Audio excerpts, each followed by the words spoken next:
This show is supported by Odoo. When you buy business software from lots of vendors, the costs add up and it gets complicated and confusing. Odoo solves this.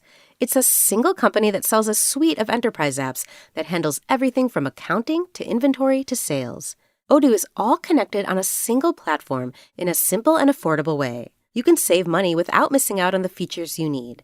Check out Odoo at odoo.com. That's odoo.com.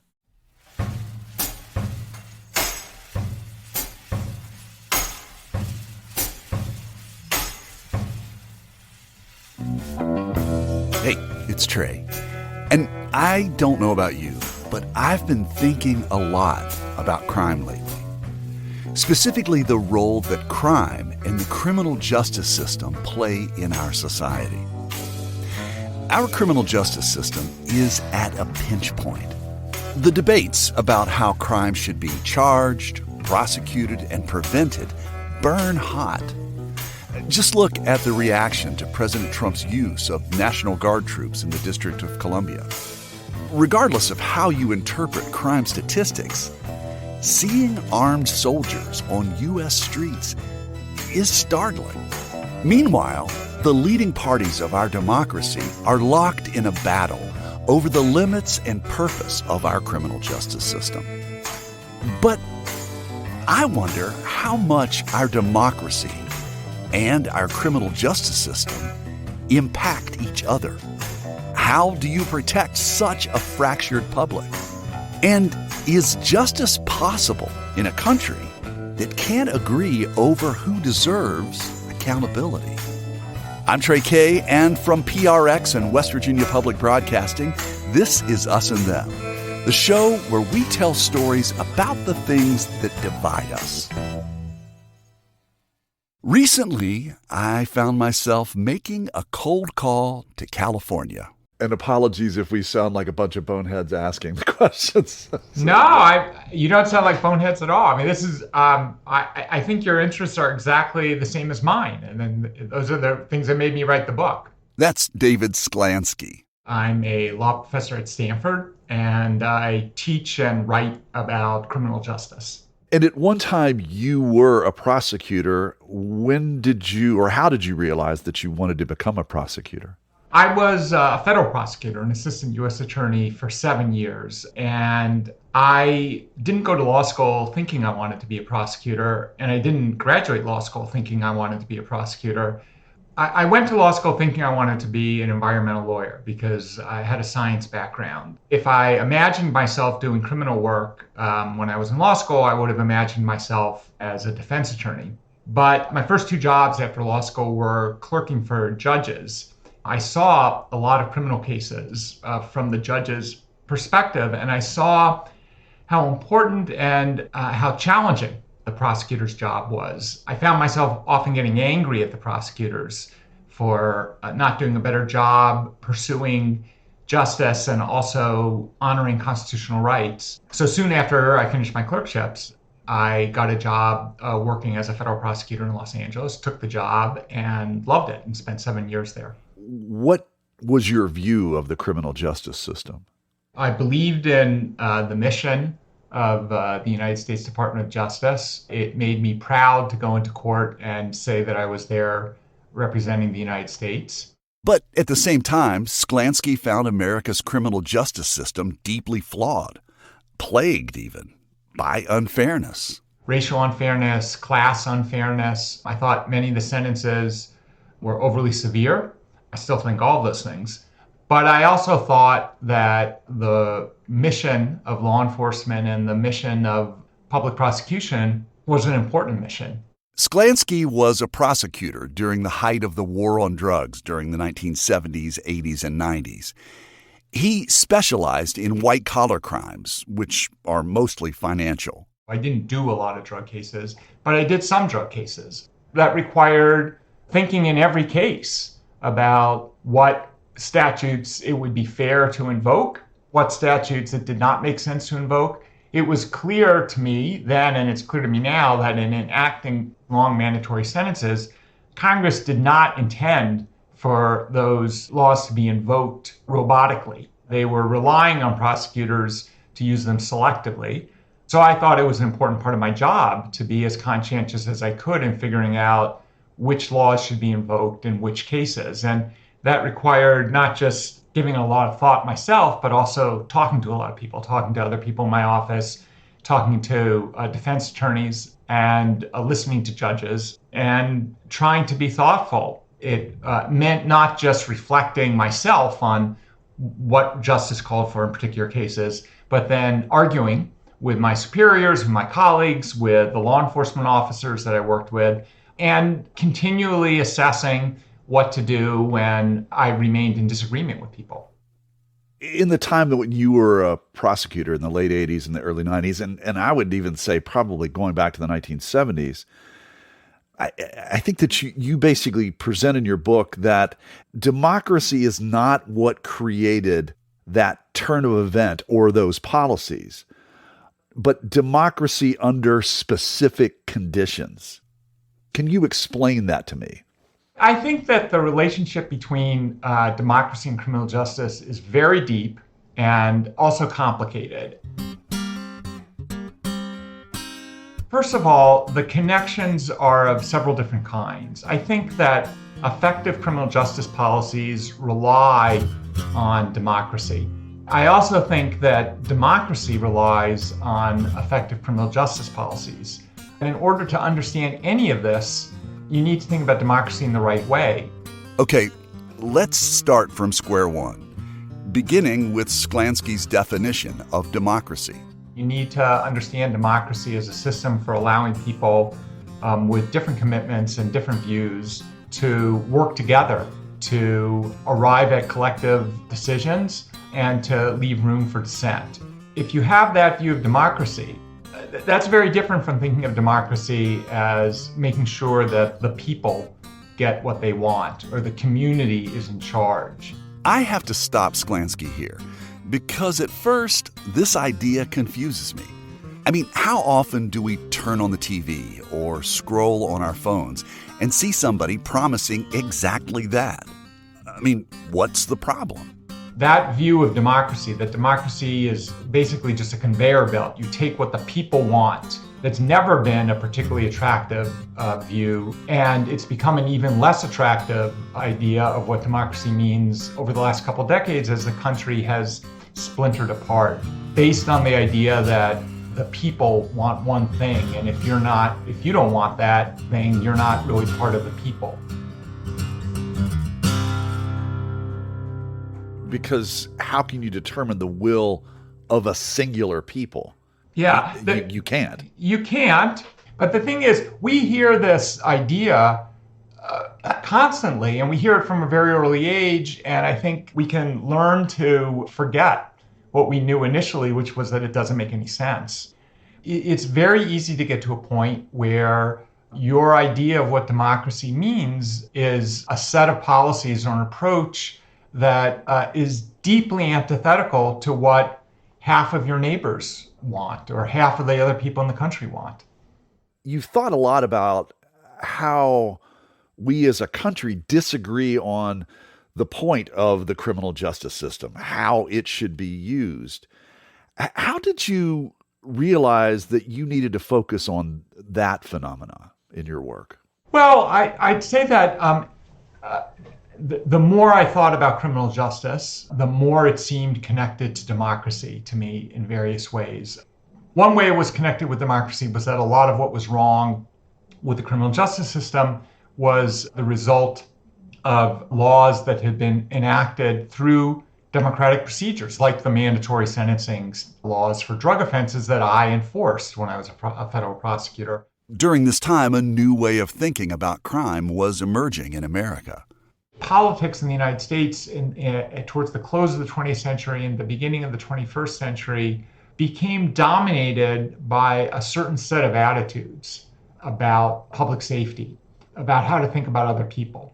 These were attitudes that prioritized separating good people from bad people, that valorized victims of crime as the ideal citizen, and that suggested that physical security from private violation should be the main principle guiding public policy in all areas. During our conversation, an infamous campaign ad came to mind. In the 1988 race between George H.W. Bush and Michael Dukakis, the then governor of Massachusetts, this ad made its way across the country. Bush and Dukakis on crime. Bush supports the death penalty for first-degree murderers. Dukakis not only opposes the death penalty, he allowed first-degree murderers to have weekend passes from prison. One was Willie Horton, who murdered a boy in a robbery, stabbing him 19 times. Despite a life sentence, Horton received 10 weekend passes from prison. Horton fled, kidnapped a young couple, stabbing the man and repeatedly raping his girlfriend. Weekend prison passes. Dukakis on crime. The rhetoric of super criminals was deeply destructive. And the idea that there are just certain people who are just beyond redemption, and the way that you think about criminal justice is to figure out who are the good people and who are the bad people.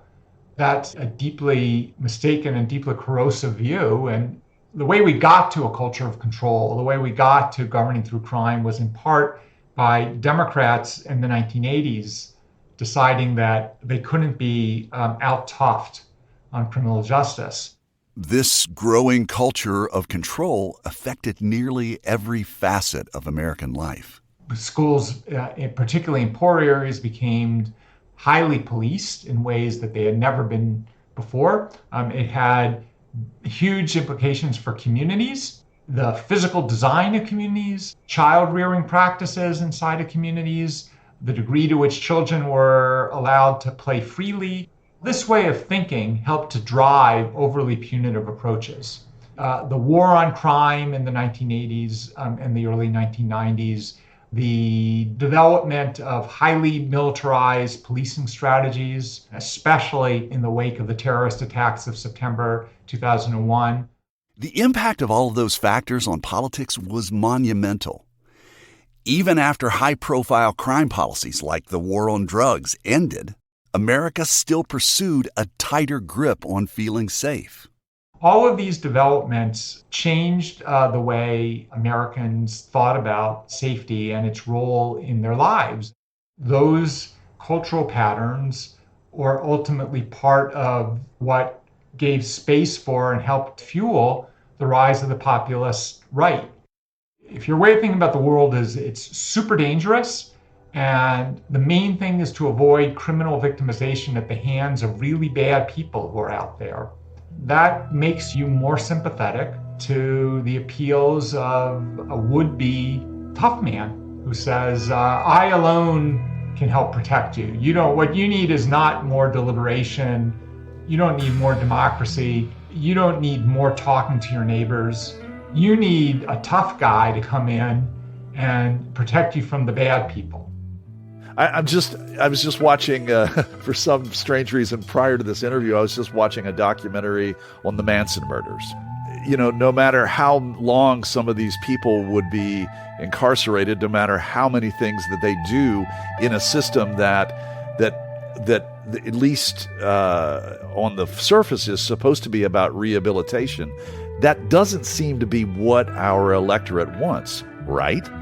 That's right. And politicians don't generally think that they're going to pay any price for keeping somebody in prison, for opposing a grant of parole, or opposing a petition, or rejecting a petition for clemency. That's true not just of the treatment of individual offenders. It can be true of criminal justice policies generally. There's a lot of political juice in being tough on crime, and there always has been.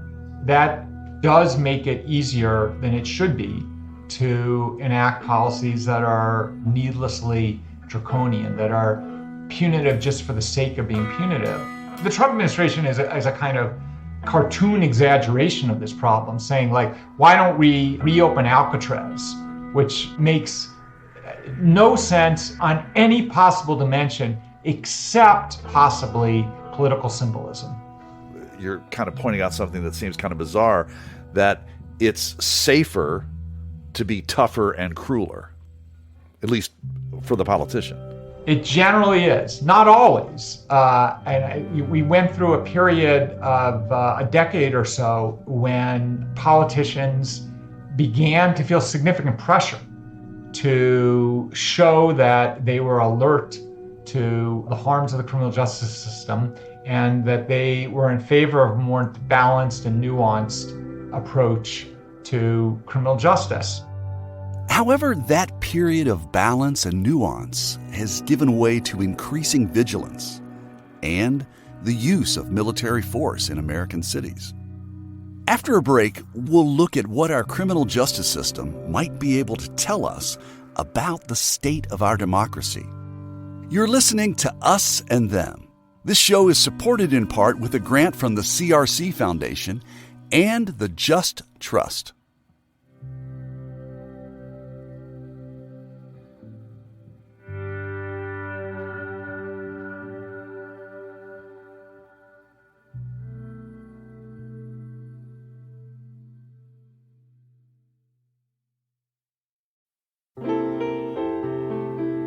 Music lifts us up and brings us together, even when we can't get together in person.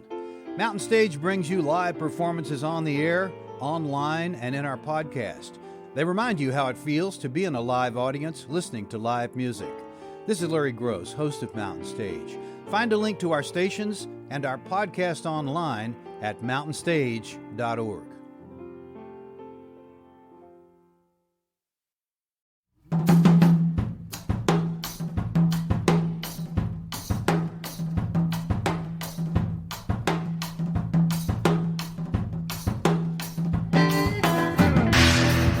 Hey, it's Trey, and welcome back to Us and Them from PRX and West Virginia Public Broadcasting. Today, we're speaking with David Sklansky. He's a law professor at Stanford University, where he also directs the university's Criminal Justice Center. I wanted to talk with him more about his latest work.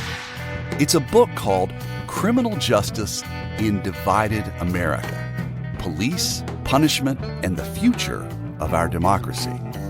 Sklansky has thought a lot about how we got to this moment in criminal justice and our democracy.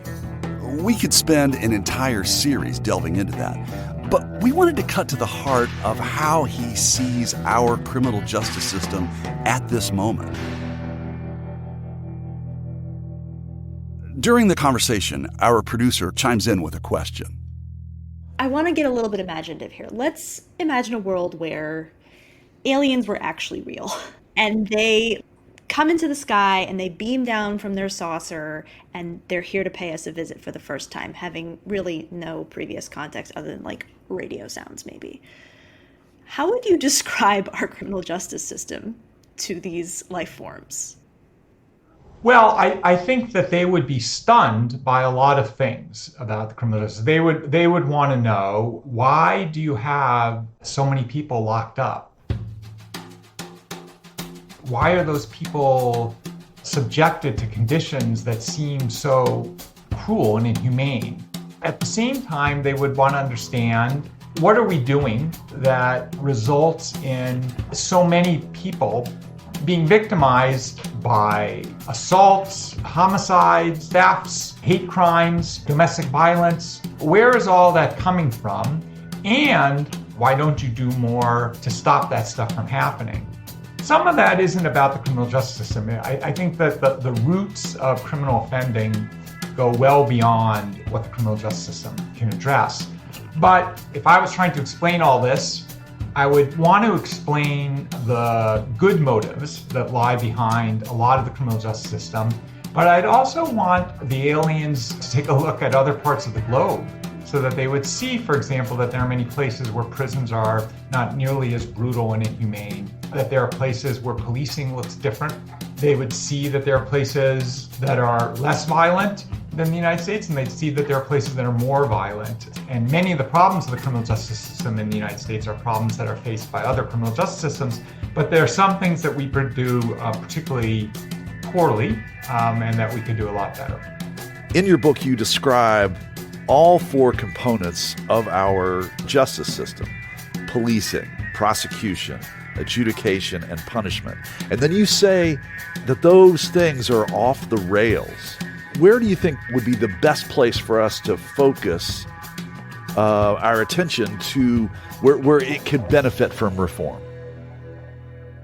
That's a hard question to answer because I really think we should be working on all of these simultaneously. But I think policing is the area where it is easiest for people at the local level to come together and work for consensus reforms. And the reason I say that is that we have the clearest playbook there.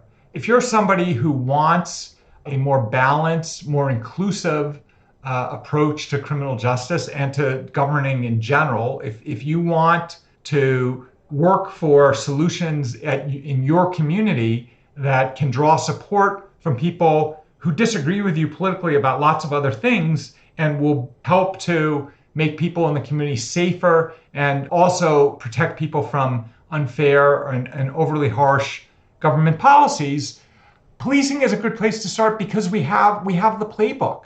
We have decades of experience with approaches to community policing that have been proven effective that you can borrow and learn from.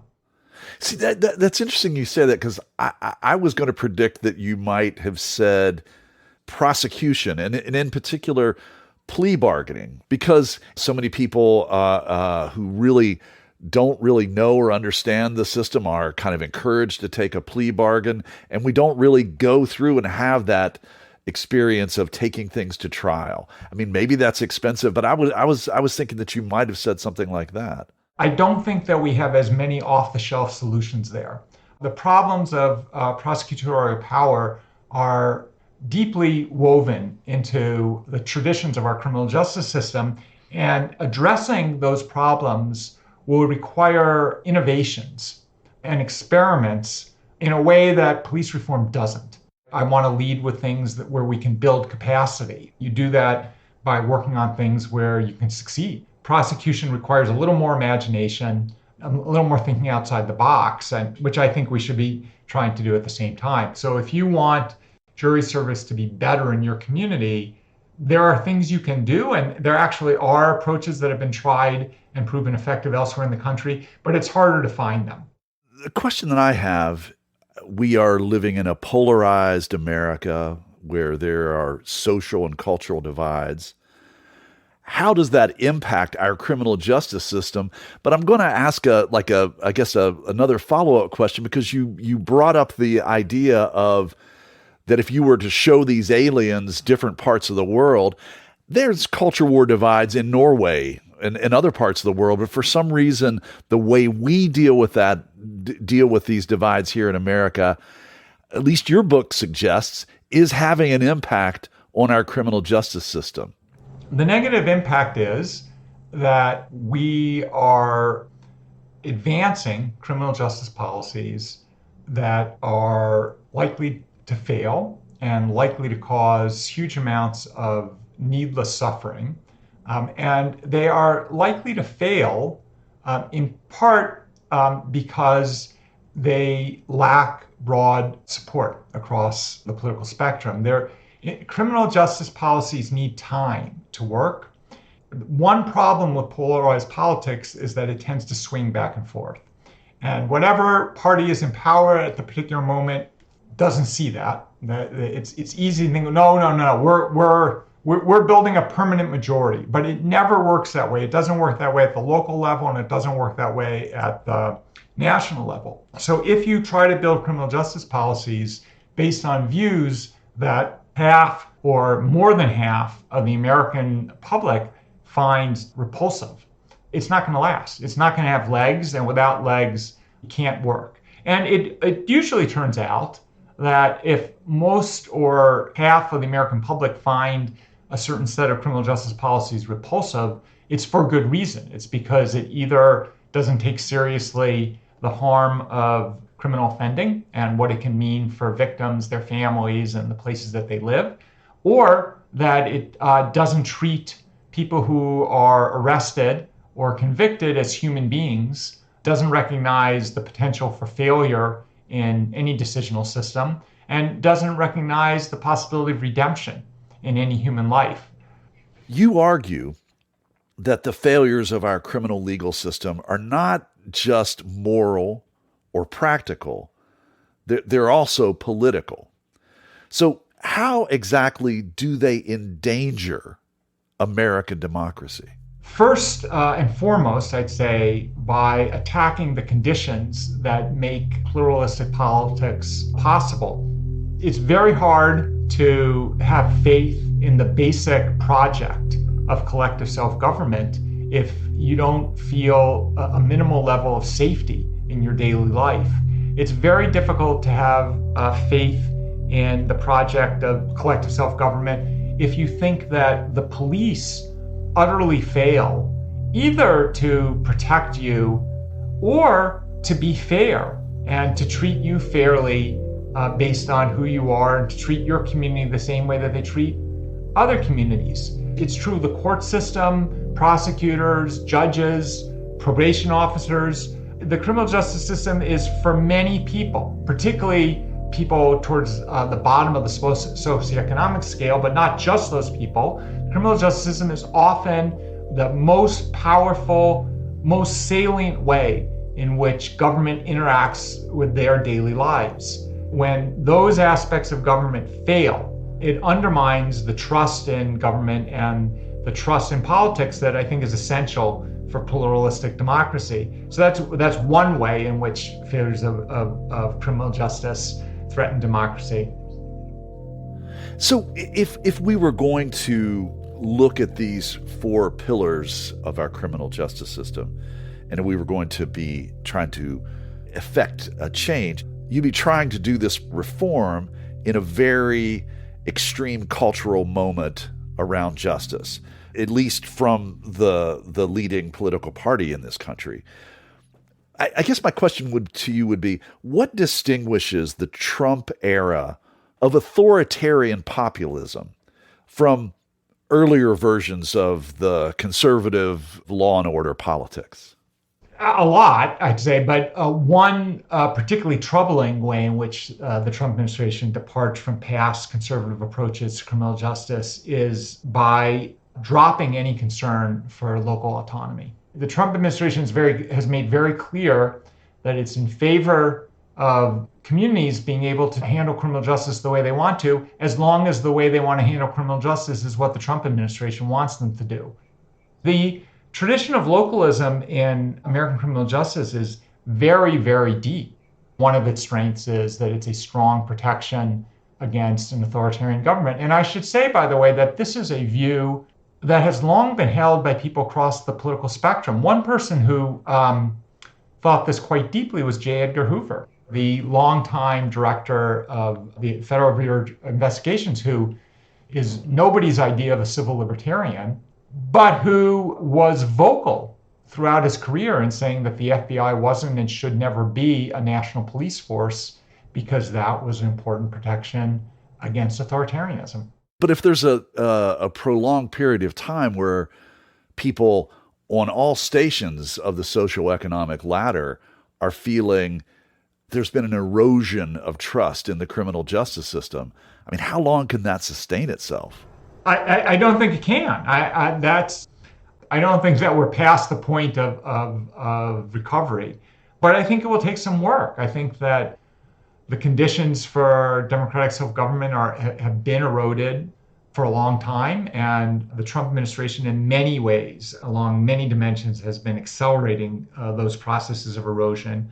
But erosion of trust, erosion of habits of listening to people who are different, who think differently than you do, erosions of confidence in the ability to arrive at collective decisions, an erosion of the sense that this is one country with ideals worth fighting for that can appeal to people across the political divide. When you begin to think of the world as us versus them, criminal justice is a tool that seems tailor-made for driving the victory of your side. But in fact, the ways in which the criminal justice system can get enlisted in that operation wind up destroying the possibilities for escaping from that kind of divisiveness. Well, as you say that, it's something that I've been thinking about for years, both with my show and even before I was really looking at this kind of culture war divide.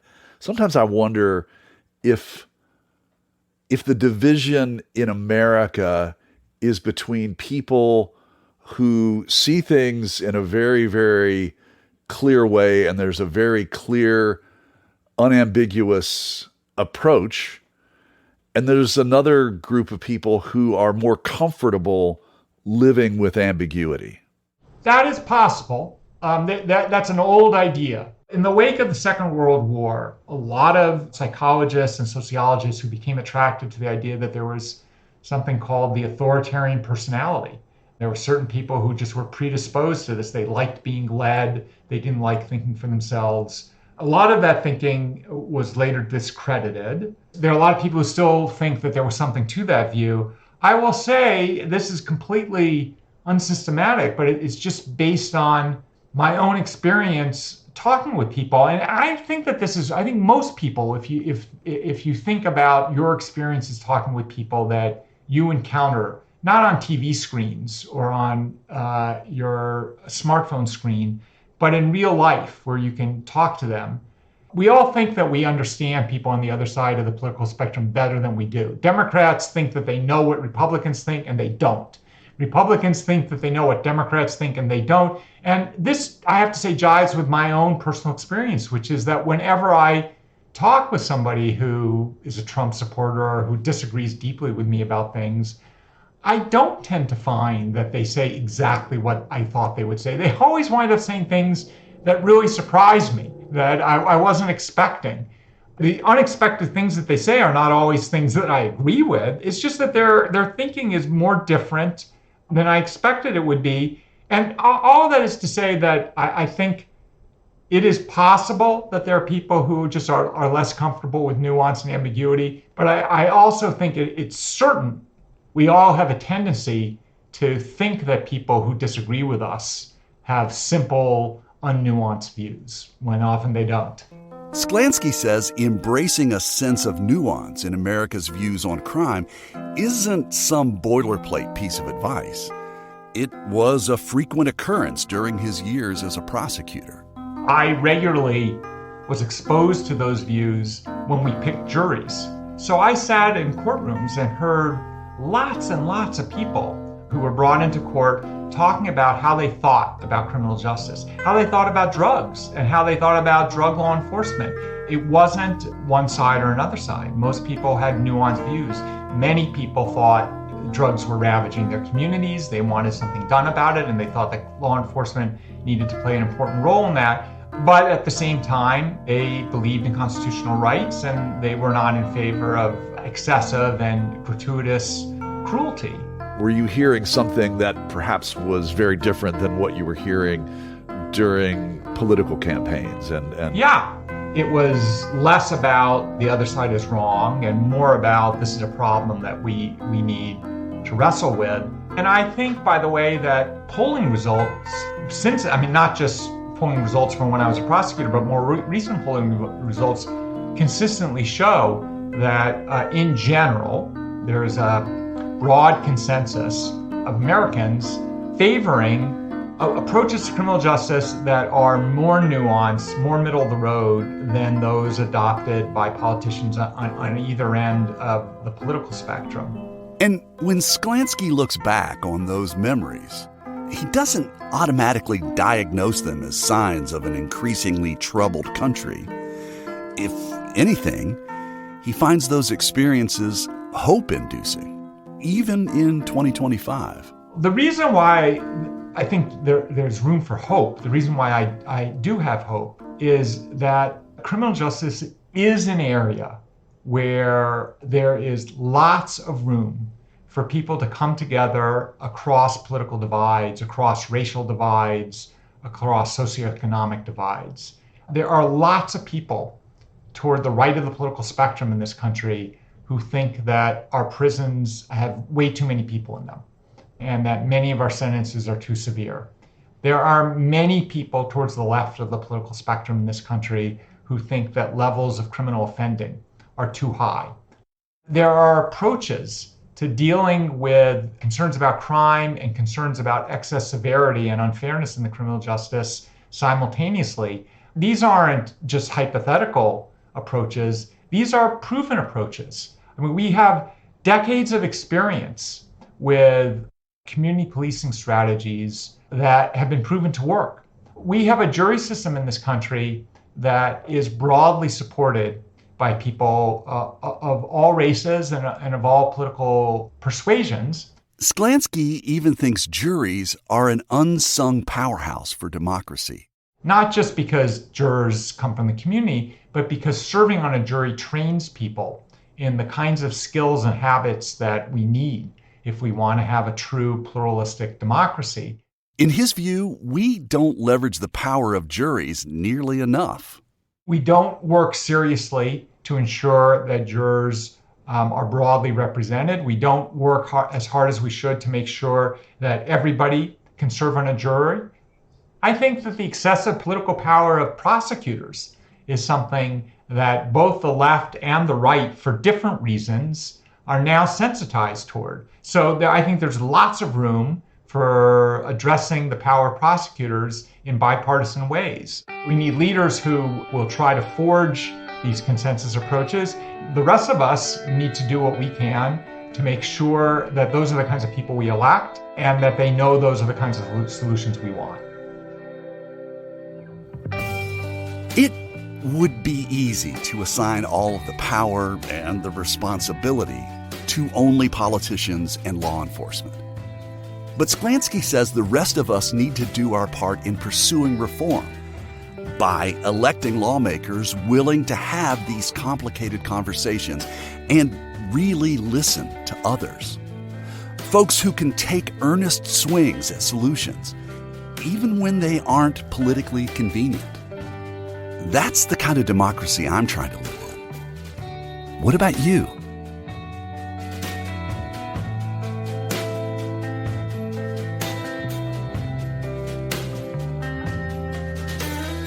You're listening to Us and Them. Our team for this show is me, Trey Kay, Christina Stella, and Kate Smith. Michael Lipton, Tristan Lozow, and Ahmed Solomon wrote and performed the Us and Them show music. Mark Lerner designed our logo. The marvelous people at PRX and West Virginia Public Broadcasting make Us and Them possible. So do grants from the Corporation for Public Broadcasting and the CRC Foundation. We'd love to hear your thoughts about this episode. Would you share them with us on our Facebook page or on X, formerly known as Twitter, at Us Them Podcast? Us and Them was originally developed with assistance from the mentorship program at AIR, the Association of Independents in Radio. We'll see you next time on Us and Them.